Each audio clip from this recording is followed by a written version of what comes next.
Hello, and welcome to Life with Francy Podcast, a place where you will find all kinds of conversation like mental health, self-love, self-care, trauma, hobbies, and more. With this podcast, I want to create a place where we support one another in business and personal life. Hope you enjoy this episode. Now, let's get the show started. On today's episode, I have the pleasure to talk to Marissa and we found each other through Women in Podcasting, and we love that community of women supporting one another, where Jennifer Hensel shares tools and resources for women in the podcasting world. So let's welcome Marisa and tell us, what is life with you? Yeah, so hey, thank you so much for having me on the show. I'm excited. It's so nice to be a guest on a podcast because as a host, you have all this work you have to do. But when I show up as a guest, I'm like, I just get to talk. So I'm really excited to be here. So life with me, we'll just kind of do the big version and then we can kind of get into details Okay. as we go on. But I am a full-time traveler along with my husband and our 4 kids. And that's unique because being a digital nomad is definitely increasing in the world that we're in, but being a family and doing it is unique. And we actually have older kids. So my youngest son is almost 11, and then my oldest is 16. So we are in like the teenager zone, and that is very unique for this kind of lifestyle. A lot of families that do this have younger kids that maybe haven't started school yet. And so we're just kind of living in this weird zone, I guess, but we love it. And my husband owns a company, and that's how we're able to travel full time. He does, like, I don't know, websites and digital marketing and stuff. I don't really touch it, but he does a great job with it. And then I am the teacher of my kids, and I'm a stay-at-home mom and a homeschool teacher, and I plan all of our trips and that kind of stuff. And yeah, so that's kind of the fast version of what we are. Mm-hmm. Right now, at the recording of this, we're in Costa Rica. Not sure where we're going to be at the air date of this. We're figuring it out. We don't always have the next location planned. Sitting here today, probably I can say when you're listening to this, we're in Spain. But that could change. You'd have to check out our Instagram to know 100% where we are, because that's Oh my God, that sounds amazing. And how do you guys do it with teenagers? We got 2 right now, and one is okay. The other one, we need some work on it. yeah. It Teenagers definitely are a different breed. They are. They really are. And I think that one of my favorite things about this lifestyle is it forces my kids to become friends with each other. Mhm. And I love that so much because I think it's really easy for siblings to view each other only as siblings. And sadly, that brings along with it like a competitive spirit. Yeah. Um, Whereas our kids are together all the time. And they have to learn how to be friends. That doesn't mean that they don't fight, because I promise you they do. But definitely something we tell our kids all the time is you need to be each other's biggest fan. Like when you Hmm. get good news, even when you're an adult, like one of the first people you should think to call, like when you get exciting news, is your sibling. Like, oh my gosh, I can't wait to tell my sister. I can't wait to tell my brother. Like, I want to share this with them. I want that to be a part of their relationships. And so hopefully, fingers crossed, this will help with that. But teenagers, man, they are. Yeah. But yeah, tell us a little bit about your story. How did this crazy lifestyle started? Yeah, so it started, my husband and I had 2 biological kids, and we were in the United States, and we felt we're a Christian family. And we felt like we were supposed to adopt. We felt like this was something that God was telling us to do. So we went through the international adoption process and adopted 2 kids internationally. And in that, knowing that we would have to travel to their birth country, that kind of started this idea in my head, like, well, how can we do this as inexpensive as possible? Because we knew we were going to take our two biological kids with us because we were still homeschooling. We knew we were going to homeschool all the kids. And it just felt so weird to not take them to Martin and Stoyanka's birth country. Where like they have to, like Riley and Ryan have to come to meet Martin and Stoyanka. And so 4 international plane tickets is a lot. And then what are we going to do? And just trying to figure all this out. I am not in the world of travel hacking whatsoever. Like, don't even touch it with a 10-foot pole. I love the people that do. I know they really get into it, but I don't. I'm the kind of person who's like, oh, there's a budget airline that's a little bit cheaper. We'll go that route. Like, that's where we live. So we're like like that very like, if you're going to like put travelers, like you have your luxury travel families, which I love to follow them like on social media and stuff. They have a blast. And then you have your like budget intense people that are like travel hacking, and we're very much in the middle. Like we are not luxury and we're not like scraping every penny. And so I kind of learned how to do that knowing we had to go over to Martin and Stoyanka's birth country, and I kind of fell in love with it. And on that trip, we were able to take Riley and Ryan to Paris and London. Martin and Stoyanka, while they were our kids in our heart, they weren't legally our kids yet. So they had to stay in their birth country and until it was legal. And so then when we left their birth country, we were able to go to London and Paris with Riley and Ryan and just do some of the very typical tourist stuff, right? Like watch the Eiffel Tower light up and go to Borough Market in London, and fell in love with being in different cultures. So then when Martin and Stoyanka came home, when they were now legally our kids, they got home. We all got back to the United States February 2020. And if that date strikes you, it's because March 2020 is when the world shut down.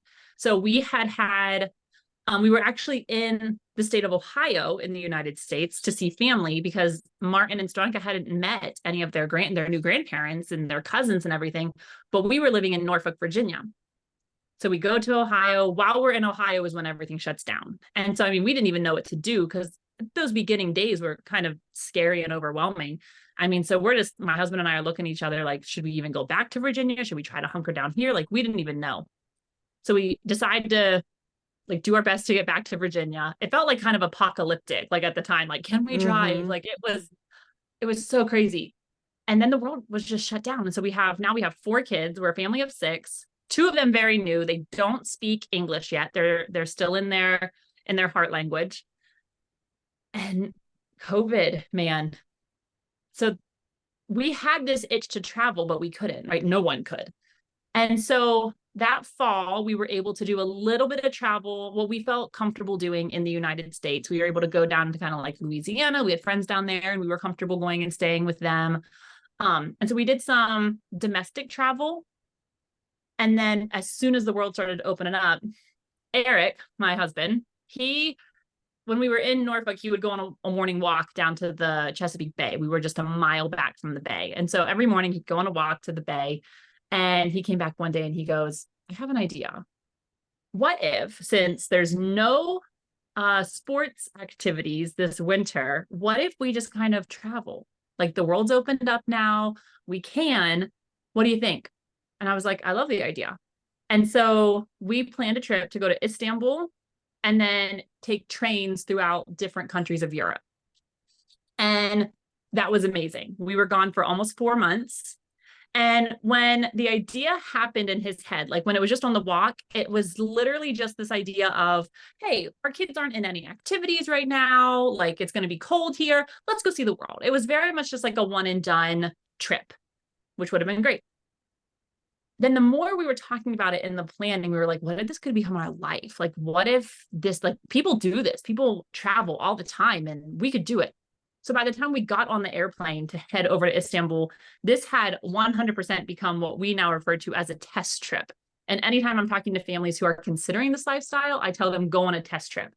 And so this then became our test trip to see, like, just test the waters. Do we like this form of lifestyle? And fell in love with it. I tell people all the time, the culture shock to us was like a comfort blanket. Like it didn't scare us. It didn't freak us out. It didn't overwhelm us. I don't think there's anything wrong if you are in a different country and you feel totally overwhelmed by culture shock. There's nothing wrong with that, but everyone handles it differently. Like we felt the culture shock, but it didn't freak us out. I think had it like freaked us out, we wouldn't be living this lifestyle. We would have gone back to the United States and lived a more rooted life, but we just fell in love with it.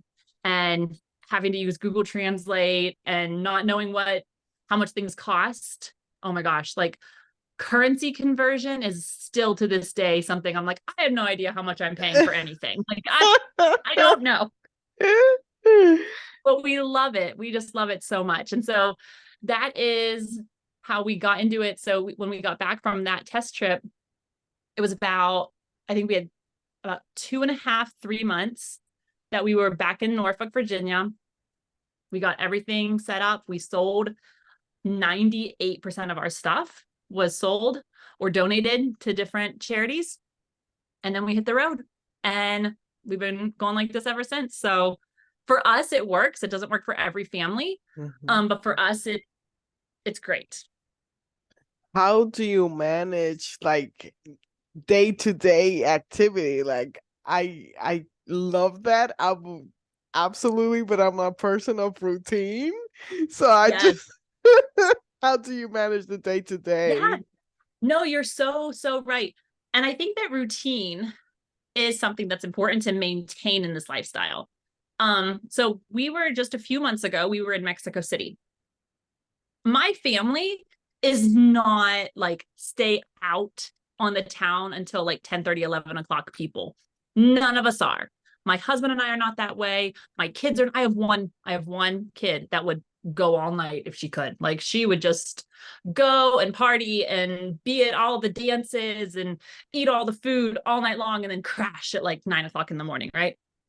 The other 5 of us, no, not that way. And so when we're in a culture like that, to be perfectly honest, we don't fall into that. And I think that's a big difference when you're living this way as a family versus doing it as like a single person or a couple, because you do with kids want to have some type of routine, right? And so for us, it was important to keep our nighttime routine the same. As our kids are getting older, it is shifting. And I think it would have shifted even if we stayed in the United States. But when they're little, you want them in bed by a certain time. So then that way they can get enough rest that their body needs and these things. Now that they're getting a little bit older, we don't freak out about that as much. And so, like I said, we're talking about going to Madrid. Madrid is very much they start dinner at 9 o'clock. Like that's the culture. That's going to be hard for us because that is not our routine. Our routine is like 6:30 is a great dinner time for me. Like love 6:30. The idea of like starting a meal at 9, 10 o'clock, I'm like, that's bedtime. No, I want to be in jammies at that point. And so we've been talking to the kids about how are you guys going to feel about switching up our routine when we go to Spain and being in a culture that is very much like you get invited at 9 o'clock hey, let's meet at 8 and have a little appetizer and just some wine. And then we'll go to dinner. And it's very just social and it's beautiful, but it's not what we're used to. And so I do think that those routines, and as our kids are getting older, you can talk to them about that. You can say, hey, are you comfortable with this? Thankfully, now that our kids are older, they can be at home. I mean, like I said, my youngest is 11. So we're in the zone now. And our oldest, when this goes out, he's almost 17. Like that's pretty old. Yeah. So like if a couple of them want to go back to the apartment and sleep and they don't want to be up and about in the city at 11 o'clock, they can.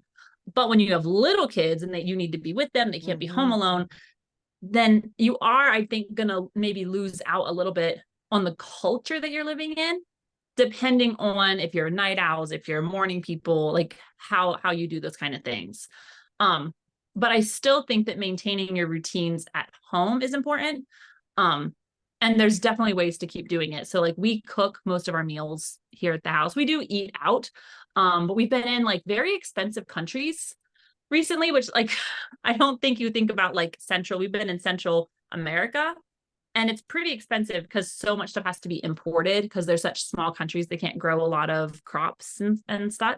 Yeah. So there's a lot of imported food. And so just eating at a restaurant is expensive in Costa Rica. Like it just is.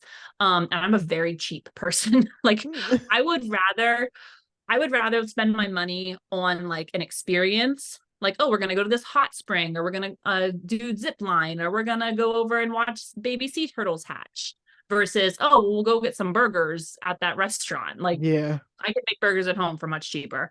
And so for us, it kind of goes into that. Like, what do we want to spend our money on? What do we want to spend our time on? And then we set our routines up on that. That's freaking awesome. I love that. Yeah. Oh, wow. What it's like to have an anxiety disorder, but Yes. still wanting to push, the kids and everybody outside. Yeah. Anxiety is like, well, first panic attack was 7 years ago. Yeah. So I Yeah. It's hard. understand on that one. Yep. So I have generalized anxiety disorder. I was diagnosed, loosely diagnosed in second grade. Mm. And then like officially diagnosed at 1920. And it is a challenge. And this is something that I love to talk about because I think sadly, and I say this with love, like if you are in this boat, know I'm in this boat with you. But as someone that loves people and loves travel, I'm also going to push you a little bit. Mm-hmm. And because I did this, I wore my generalized anxiety diagnosis almost as a badge of honor. And I allowed it to dictate what I did. I allowed it to hold me back from doing certain things like, oh, I can't do that. I'm too nervous. I have anxiety. And that was keeping me from life. And so there are definitely times where it's really hard. And I think having the right partner, like my husband, Eric, I just love him so much. He is the best partner I could ask for anytime that I am struggling in a panic attack, or just, it doesn't even have to be a full on panic attack. It can just be like my mind is struggling with something. He's there for me. And I think being open and honest helps.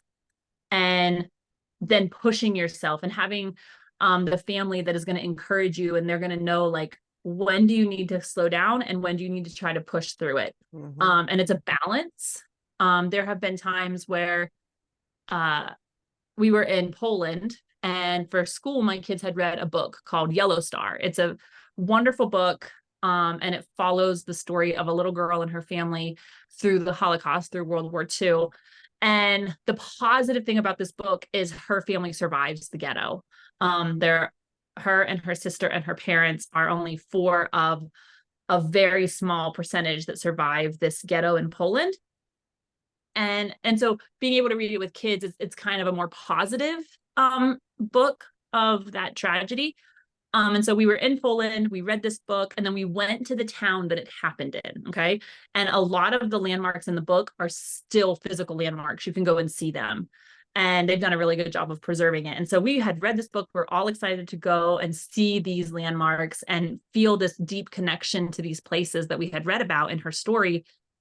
And as we're walking down our stairs in our apartment building, it hits me. And I can't breathe. Everything is shaking. And I was so distraught. And I tried to hold it in. And if you have kids, they're going to like exaggerate any form of like anxiety or pain or anything like that, because like they don't understand what you're mentally going through. And so my one daughter just started talking to me and talking. And it was just sensory overload to the max. And I looked at Eric and I was like, I'm having a very intense panic attack right now, like to the point that I can't breathe. And I also couldn't walk straight. And so we had about a 45-minute walk to our first location that we were going to see. And so for 45 minutes, I clung onto his arm, like with everything in me, because I couldn't even walk straight, like putting body weight on his arm. Wow. And that's what I mean, but like have a good partner. Like he knew that I wanted to see this. And so he did ask me, like, do we need to go back?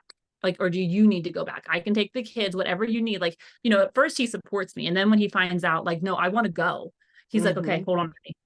And I think having that level of support is vital. And if you don't have that in your marriage or in your relationship, then I would suggest working on your relationship with your significant other before you become a full-time traveler. Because it'll just be so hard if you're not to that point. But yeah, you need to have that person. And then there's other times where I'm not able to do something that I was really looking forward to, that I really want to do. There's everything in me wants to do it, but I'm like, literally cannot do this. And it's been interesting, but all that to say, if you have any form of mental health issue, if you're able to travel, don't let that hold you back. Don't let that define you. In anything, even if you don't want to become a full-time traveler, like, don't let that define you from reaching a goal you have. Like, if you want to start a podcast, but you have anxiety about it or you're depressed, like, don't let it hold you back.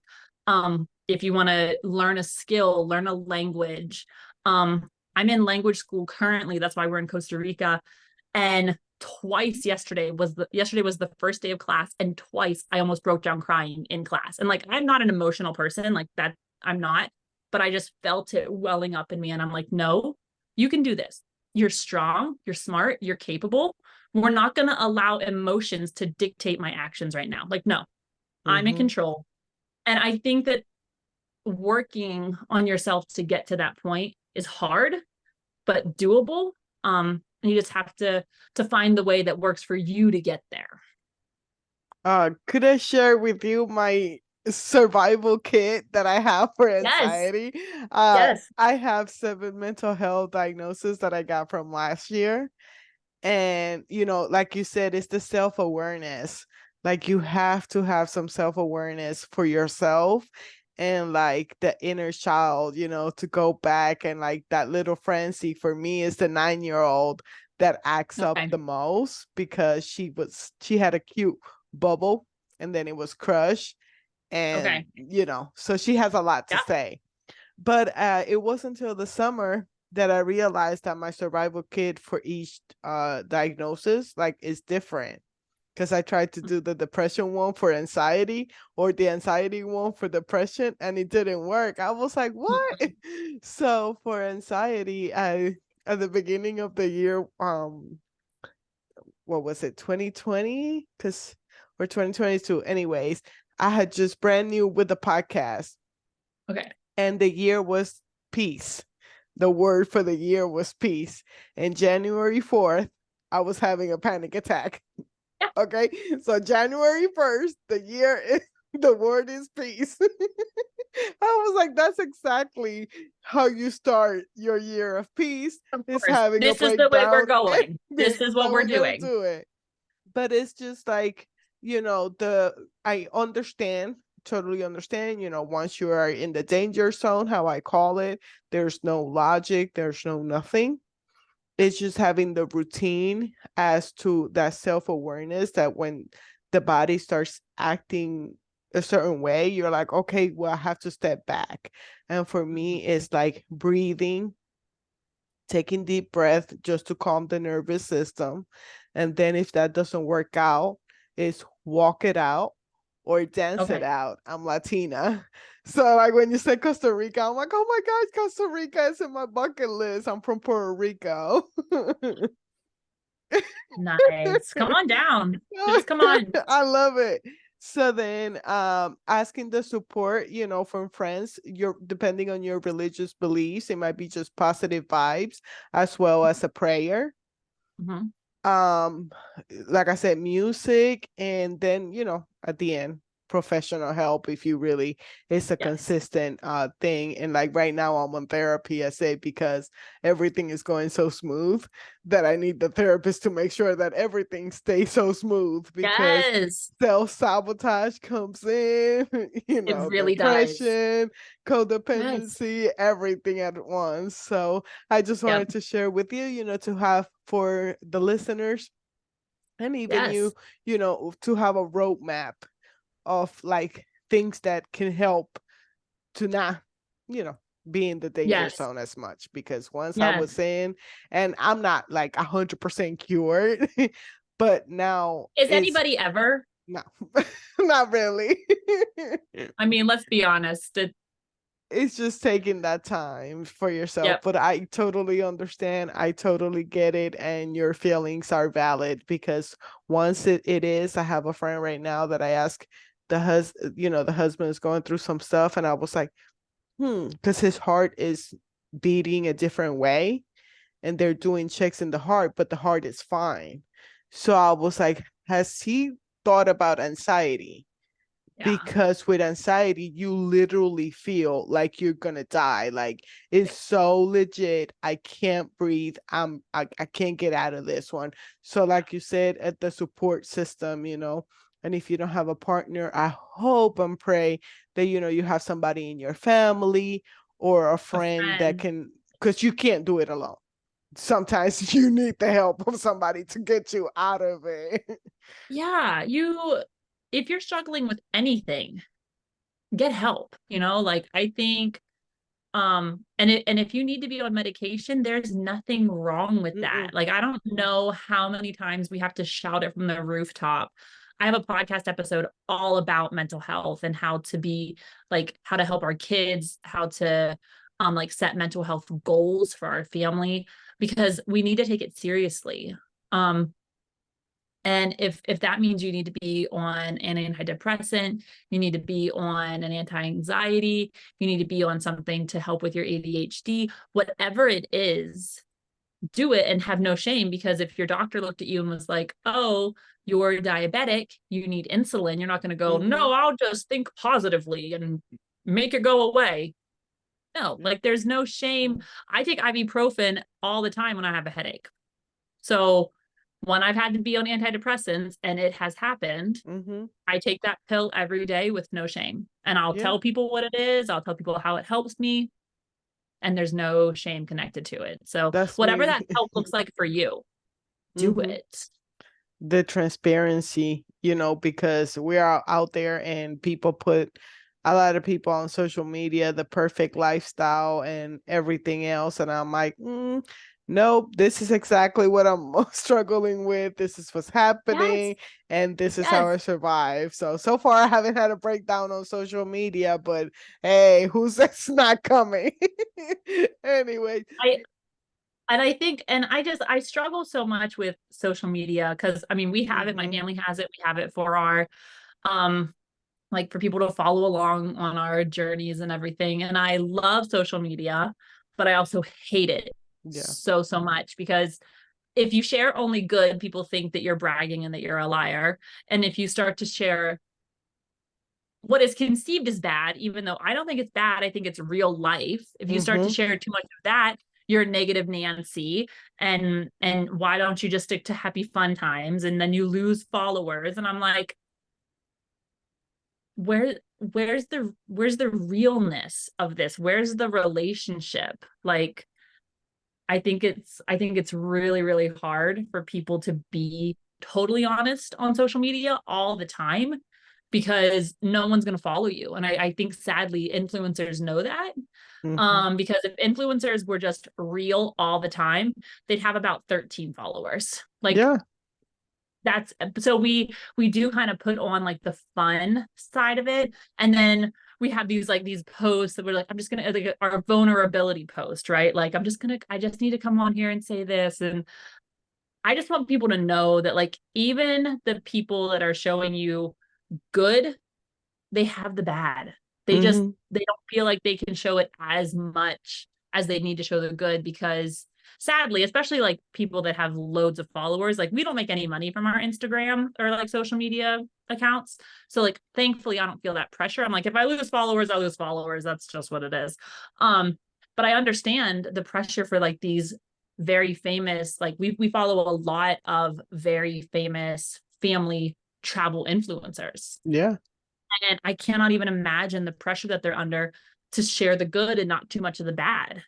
Yeah. Um, I mean, they so pissed off, and that's the thing, if you want to make it a business, you have to think of what kind of business you want to do. If it's something just like a hobby Yep. for people to come along? If it's a business, then are you gonna rely on sponsors? Because then if you rely on sponsors, your wording might be different, that it's just you by yourself, doing your own thing. So Yeah. I know it's so all that to say, guys, listening to this, please give the quote unquote influencer some grace. yeah. And like, if they like, even if they post 7 what you would consider annoying or not happy posts in a row, let them do that, because that is opening the door to other people being more honest on Yeah. social media. And no matter how much we talk about this, no matter how much we say, Instagram's not real, Facebook isn't real, TikTok's not real, like we can say these things all day long, but there's still like a block in our mind. There's still like, we just still assume that their lives are all sunshine and rainbows. And we're like, when they put up that, like, that one post of their kid having a tantrum, you're like, oh, I bet that was a hard moment. Like, no, I guaranteed if they have a 3-year-old, they have a tantrum at least once a day. They're just Yeah. showing it to you once every 3 months. Mm-hmm. Like, if you have a toddler, you know that they tantrum. Like, Oh that's yeah. life.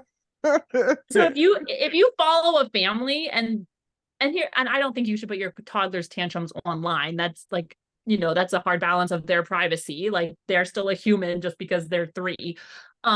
Doesn't make them not a human. So like, they have a right to privacy as well. So I don't think that you should be putting your toddler's tantrum online every single day. That's not what I'm advocating for. But just know, if they do post one, multiply that by like 700, and that's how many tantrums they have. Yes, yes, ma'am. You mentioned the podcast. Tell us more about your podcast and how it came about. Yeah, so my podcast is called Digital Nomad Family Podcast. It's probably the most creative name you'll ever hear for a podcast.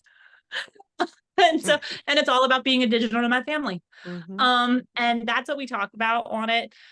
We talk about all kinds of stuff. The good, the bad, and the ugly. And I'm just very real on it. I'm very much the kind of person, what you see is what you get. And which, I don't know, maybe that's good, maybe that's bad. I don't know. I don't know. And It's a blessing and so a curse. I get it it. is. It really, really is. And I'm not everyone's cup of tea, and that's fine. Yeah. And so on the podcast, we just talk about some tips and tricks to make this life easier. We also talk about locations. We talk about like packing lists. Like, if you're going to specific places, like, what should you take? We talk about really helpful items. We talk about just schooling. We've talked about that for kids. And so we talk about almost every subject you can imagine, but how does a digital nomad family approach that subject? Because sometimes it's very different. When I have to approach my kids about something and making a choice, it's different now versus it was when we were living a rooted life. My 16-year-old son wants a job. I'm in total support of that. You can get a job. If we were back in the United States, it'd be a lot easier. So how do we help our 16-year-old son gain independence, gain like a good work ethic as we're traveling the world? Like, what are the legal issues we need to overcome? How can we help support him in this? And so those are the things we talk about on the podcast, just normal life things, but specific for traveling families. I absolutely love that, and I can't wait to listen to it. Thank you. Is there anything else that you would like my listeners to know about you? You're more than welcome to listen to the podcast. You're more than welcome to follow us on Instagram. Our name is Family of Dashes, DASHES, Dashes. That's us. You'll see my kids on there sometimes whenever they feel like being on social media. They are. Our 11-year-old son loves to be on social media, so he's like all over it. The other 3 are like hit and miss, which is fine. And so that's our Instagram. And then we do have a website if you kind of want to like check out some of the resources we have. It's familyofdashes.com. So that's kind of all of our stuff, Family of Dashes. I love that. It's so cute. How did you guys Thank you. come up with it? Okay, I'll say it really fast because I know we're getting short on time. You're fine. My husband and I have a tattoo. Okay. Here.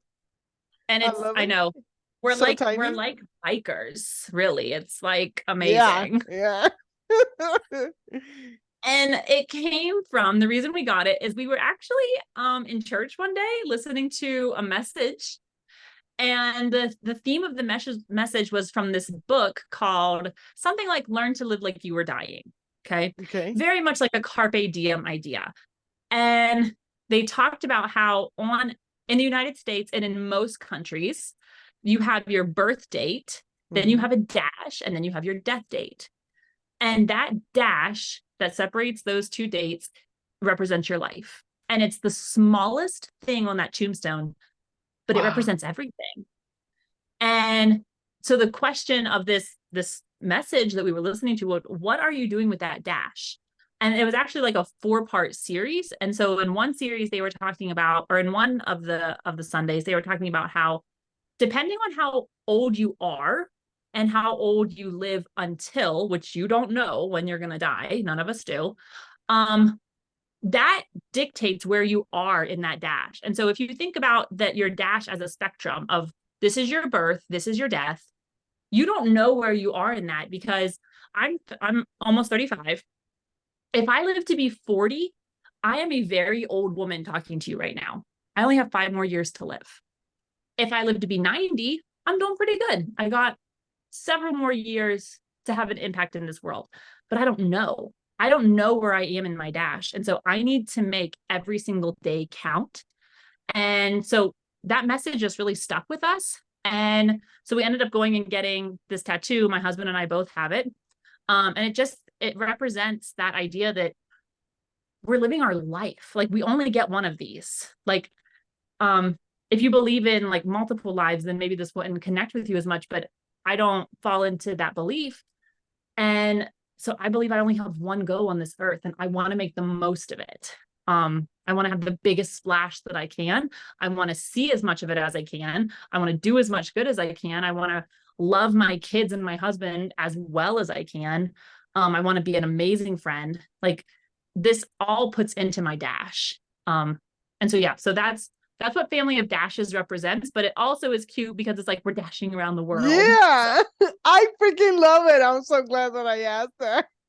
Yeah. I'm So just it's messy, kind of a but double it's like, meaning, heck but yeah, I love it. I love it. Thank yeah, you so much for sharing it with us. of I course. really had a great time talking to you. Me too. Me too. Thank you so much for listening to another episode. You know, you can find my podcast in all major platforms as well as my YouTube channel. Like and subscribe, and, follow on your favorite podcast app. And if you feel like it, a review wouldn't help, it wouldn't hurt, and help other listeners to find the podcast. So hope you have a blessed day. Bye bye.